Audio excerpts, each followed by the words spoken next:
Welcome to Fronteras, a program that explores issues at the border and beyond through the lens of arts, culture, and history. I'm Norma Martinez with Texas Public Radio in San Antonio. The works of Shakespeare have been adapted for centuries. Some adaptations modernize the archaic language or settings. More recent adaptations address social ills like racism and sexism. Catherine Vomero Santos is co-founder of the Borderlands Shakespeare Colectiva, a collection of academics, artists, and activists who adapt and study Shakespeare on La Frontera, on the border. Santos has penned Shakespeare in Tongues. The book doesn't so much examine the works of Shakespeare as it does use Shakespeare as a catalyst for exploring how others have used Shakespeare to explore colonialism, slavery, and the forced loss of language and culture. It explores adaptations inspired by Indian boarding schools, the recovery of a nearly lost indigenous language, Nepantla in Hamlet's most famous soliloquy, and the years-long Mexican-American studies ban in Arizona. Santos says this book grew out of the COVID-19 pandemic. It was when I was working with the Borderlands Shakespeare Colectiva that I saw the power of studying Shakespeare's place in the U.S.-Mexico borderlands. But during the pandemic, I was really craving connection. And once we were able to be vaccinated and move back out into the world, I wanted to experiment with putting myself in the places that I was studying. So the first trip that I took while I was writing this book was to a place called Friendship Park, which is located on the border between San Diego and Tijuana. And the reason I visited that park is because I was really interested in a poem called El Border Hamlet, or El Hamlet Fronterizo by Guillermo Gómez Peña, which was first written in the 1980s when he was an active performance artist at this park, and rewritten in 2010 when it was no longer possible for his speaker to straddle the border. Border State Park, facing the formidable Pacific Ocean, with one foot on each country, I talk to my other self, a dos voces interiores. Me ama, no me ama. Me caso, no me caso. Me canso, no me canso. Let's go ahead and talk about that Border Hamlet performance poem. It's part of one of the chapters in this book that explores sort of the border take on Hamlet's to be or not to be soliloquy, and the way that this poet and another poet, Brenda de Anda, approaches the poem is sort of through the lens of Gloria Anzaldua's vision of Nepantla, which is people who grow up or are of the border. They straddle the two sides equally, just like how the narrator in the Hamlet border poem does. He begins the poem with one foot on one side of the border and one foot on the other side of the border. And so these two poets take that soliloquy by Hamlet and they, again, transform it into this vision of Nepantla. Can you talk a little bit about that? Sure. Yeah. So those two poems to me really spoke to each other in interesting ways. And Hamlet's to be or not to be soliloquy is often held up as this symbol of the universal human because it speaks to the dilemmas that many of us are contemplating as we're thinking about what it means to be alive, what it might mean after we die. But I think what these two poems show is that the poem isn't fully universal, but can be transformed to speak to a border experience and to speak to the ambivalence that a border subject faces, whether that ambivalence is about what country they're from, where they feel at home, what language they speak, what languages they speak, this idea of feeling neither from here nor there, but existing in this in-between space.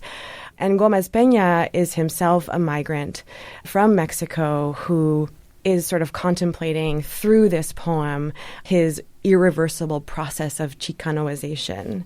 Chicano, mexicano, que soy o me imagino, regreso o continúo, me mato, no me mato, en México, in Califas, to write or to perform, in inglés or in Spanish.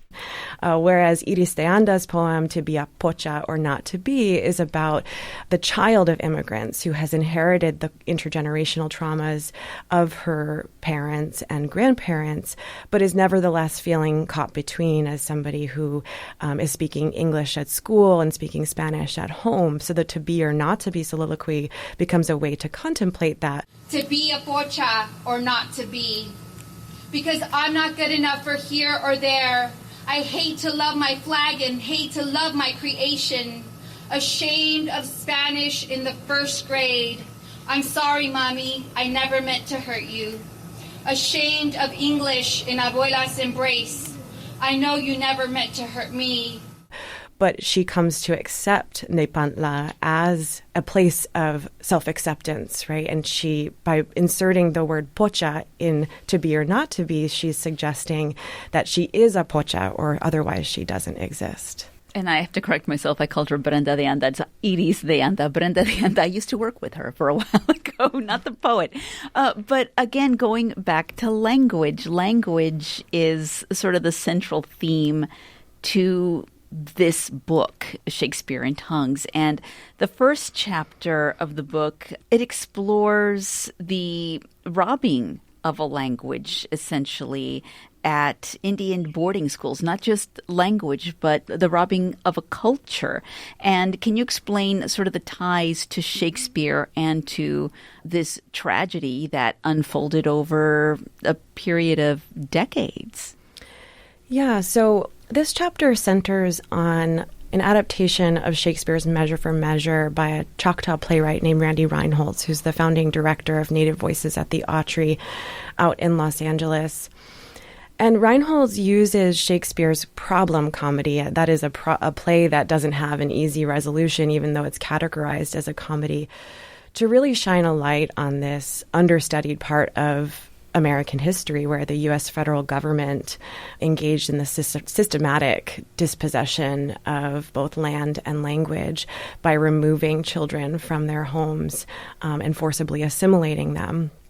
And Reinholds chose to situate his adaptation of Measure for Measure at a very real school in Genoa, Nebraska. And I actually traveled to that school as part of my research because now it is a museum and cultural center that is part of an active attempt on the part of the settlers in that town of Genoa to engage in a form of reconciliation that begins with truth.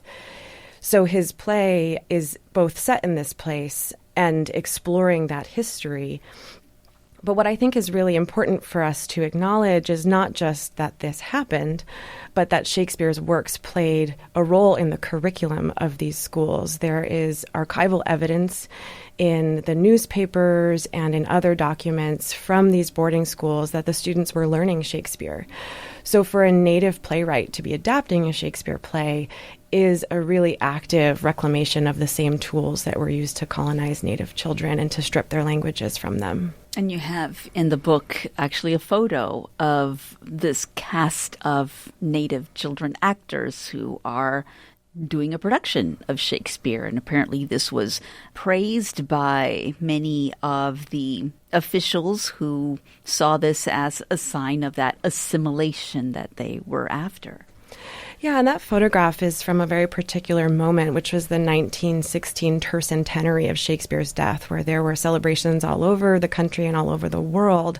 And so at the Carlisle Indian Boarding School, which was the first federal Indian boarding school and seen as a kind of model for the rest of the system, the children were acting in a Shakespearean pageant.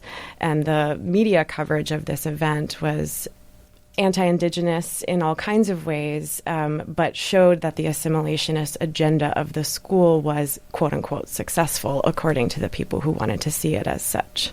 Catherine Vomero Santos is Associate Professor of English at Trinity University in San Antonio. She's the co-founder of the Borderlands Shakespeare Colectiva and is the author of Shakespeare in Tongues.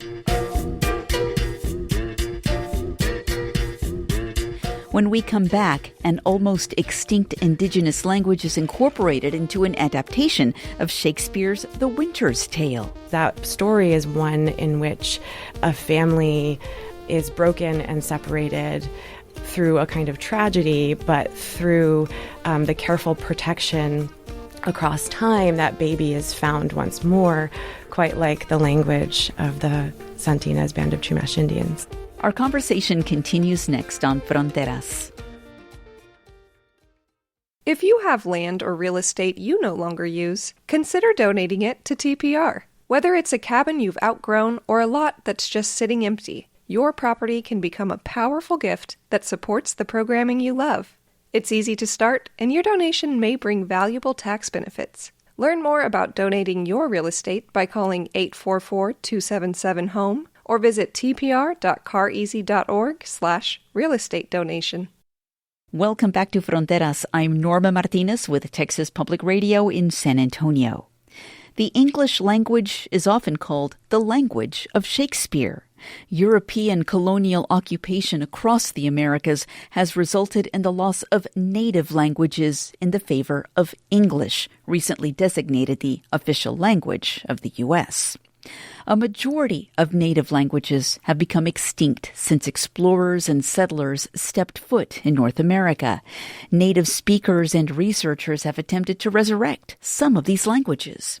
In one case in California, researchers studied a lost indigenous language for years, but their work sat unseen and unstudied afterwards for decades. Catherine Vomero Santos is the author of Shakespeare in Tongues. She explains how this language was revitalized and even incorporated into an adaptation of a Shakespearean tale. So the language is the Samala language of the Santinas Band of Chumash Indians in the central coast of California. And as you mentioned, the story is really remarkable. In the late 19th century and early 20th century, a researcher named John P. Harrington was working for the Smithsonian to record as many speakers of dying indigenous languages as he could. But nothing was done with the thousands, if not millions, of pages of notes that he took and the recordings that he created. They were just put on shelves. In some cases, they were stored in chicken coops. It wasn't until a dissertation student at the University of California, Berkeley, was assigned to start organizing these notes that a grammar for this language was developed. Now, this researcher, Richard Applegate, didn't think that anyone would be interested in the language, so he too put his dissertation on the shelf. But a few decades later, the tribe contacted him and said, we would like to work to revitalize our language. And so they began working together to bring this language back to life and to begin educating the children. And it was not that long after the tribe began this work that Jose Cruz Gonzalez, who I know has been on your program with me, set out to create an adaptation of The Winter's Tale set in the central coast of California. And what I find so remarkable about that story of incorporating the Samala language into his production is that it maps onto the plot of Shakespeare's The Winter's Tale in really remarkable ways, because that story is one in which a family is broken and separated through a kind of tragedy, but through the careful protection across time, that baby is found once more, quite like the language of the Santinas Band of Chumash Indians. It is set both in the 21st century and in the 19th century. And so there's a young couple who falls back in time, and they witness the events that lead up to the U.S. invasion of Mexico and the ultimate redrawing of the border in 1848 as we know it today. And what the play helps to demonstrate is that the girl at the center of the story, her name is Allie, she discovers her indigenous roots, and she is able to understand that her experiences in the 20th century are deeply connected to what was happening in the 19th century and, of course, before, and that time is not linear. Time is actually quite circular, and that, you know, the rupture created by the border ends up being an opportunity for her to reconnect with that past and to discover the roots of her own identity.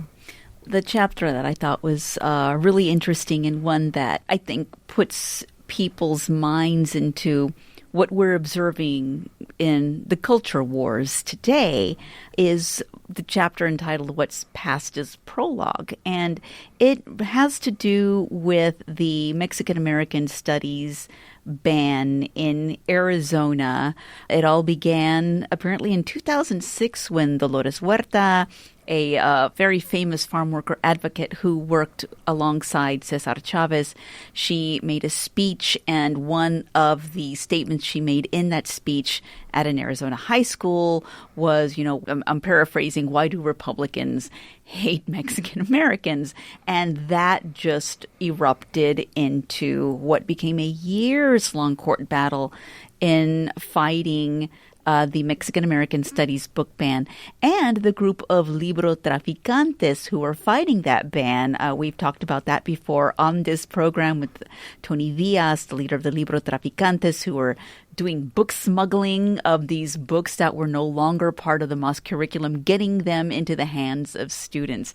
And so talk about how that ties sort of into this overall theme of Shakespeare.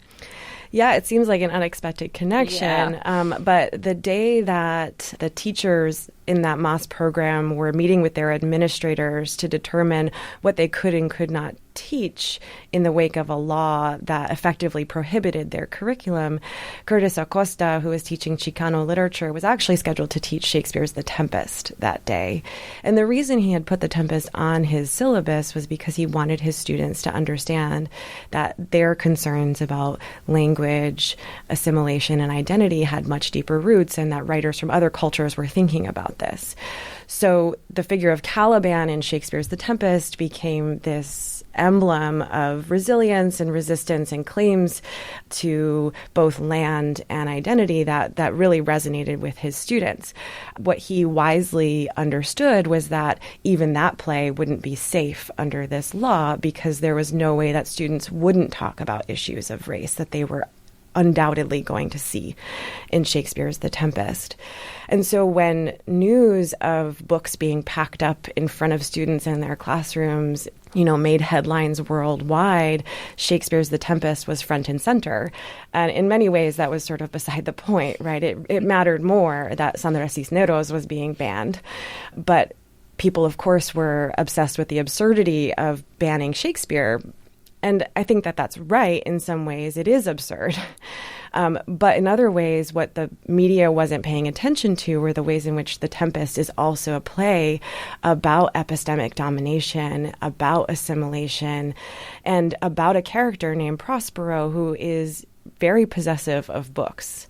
And so the way that I read the play through the lens of the MAS controversy is to kind of pull out those resonances and to lean on a line from The Tempest in which one of the characters says what's past is prologue, and to read what's happening in that play as a way of understanding these kinds of cycles of epistemic domination that we see across time. And I say, in the book, it's not so much that Shakespeare is universal, it's that these patterns of colonial violence are unfortunately recurring. And I think we're seeing that increasingly so today. Well, reading a little bit about the character of Caliban, there are people who probably, like myself, are not familiar with that character, but reading again about him, he is an indigenous character on this island on which Prospero lives, and he is dominated by this one character, and he is definitely, with no subtlety at all, he is a marginalized character. Mm-hmm. Can you talk a little bit about him? Yeah, and Caliban has a long history of being recognized in this way as a character who speaks back to the colonizer. Prospero and his daughter Miranda claim to have educated Caliban and to have given him language, and he says, "You taught me language, and my profit on it is that I can curse you." And that has become a kind of rallying cry for people in situations where they too have been dominated in similar ways. So some of the earliest writings about Caliban in this way emerge from the Caribbean, and he's been adopted by figures in Latin America as a kind of symbol for the mestizo and the symbol of resistance. And so it makes sense that Caliban would be part of this MAS curriculum, and he would become a character that students would be interested in thinking with and thinking through. Well, tell us a little bit about how your view of Shakespeare and sort of this deconstructing colonialism through his works, how it all sort of plays into the Borderlands Shakespeare Colectiva that was founded here in San Antonio. How is all of this developing, especially in the wake of what we've just been talking about what's past as prologue, what we've seen in the past in Tucson? We are seeing it taking place now. You are seeing universities with a lot of their ethnic studies courses being pulled back or canceled altogether. I mean, how is this sort of playing into what you have written about and what you're working with the Shakespeare Borderlands Colectiva? Yeah, so this project, as I mentioned at the outset, really grows out of my collaborations with Catherine Gillen and Adriana Santos at Texas A&M San Antonio. And part of our work has been to edit and make available works of Borderlands Shakespeare. But as scholars, we feel that it's incredibly important to study these works in detail and to, more importantly, study the ways in which Shakespeare intersects with the histories, cultures, and languages of the U.S.-Mexico borderlands. So part of my methodology in this book is not so much to study Shakespeare, but to use Shakespeare as a spotlight on these histories that are largely obscured. I think for people in this region, they might be less obscured than they are on a national and international basis. But I've been very interested in how following Shakespeare to a place can really open up conversations because Shakespeare does carry enormous cultural capital, and that's something that our project recognizes. But it also recognizes that there's a long history of adapting, translating, remaking Shakespeare in this region with the tools, languages, and worldviews that we know make this region so vibrant. Well, Catherine, is there anything that you'd like to add that I haven't asked you about during this conversation? Sure. I'd like to give a quick shout out to my cover artist, whose name is Fausto Fernandez, and he's from Juarez, El Paso. The cover image that I chose for this book is titled Highlights of the Flawed and Imperfect. And I just love the sentiment of that title, but I wanted to highlight his incredible work. And for listeners throughout the Borderlands, his work is in several museums, including the McNay here in San Antonio. So check out Fausto's work.